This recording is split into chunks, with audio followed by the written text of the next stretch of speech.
तारीख 30 मई को नरेंद्र मोदी के इक़्तिदार वाली मरकज़ी हुकूमत के दूसरे मियाद के 2 साल मुकम्मल हो रहे हैं और इस ज़िमन में वेलफेयर पार्टी ऑफ इंडिया ने कौमी सतह पर एक मुहिम बअनवान बीमार देश की यही पुकार गद्दी छोड़ो मोदी सरकार का आगाज़ किया है।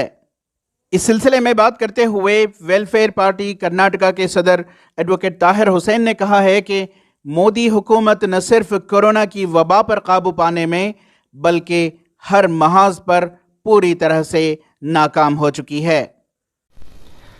इस वक्त हम देख रहे हैं मुल्क की हालत दिन ब दिन बिगड़ती जा रही है।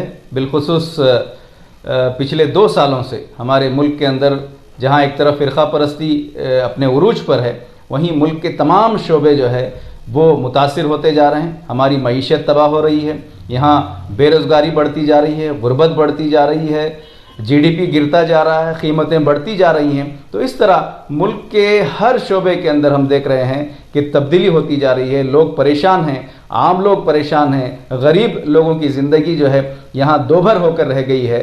तो उसमें अभी जो ये कोरोना की जो दूसरी लहर आई है, उसने रही सही पोल भी सरकार की खोल दी है कि ये सरकार अवाम को राहत देने में बुरी तरह नाकाम हुई है।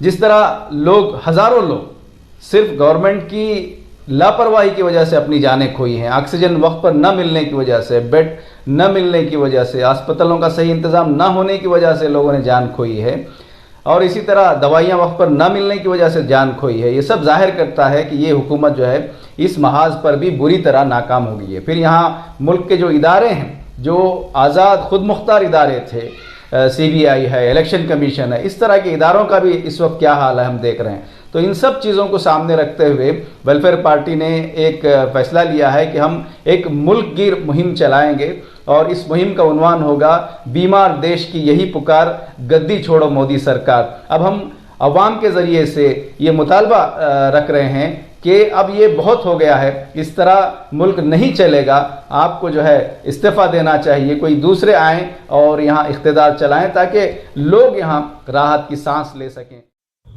ETV भारत के लिए बेंगलोर से रफ़ीक जब्बार।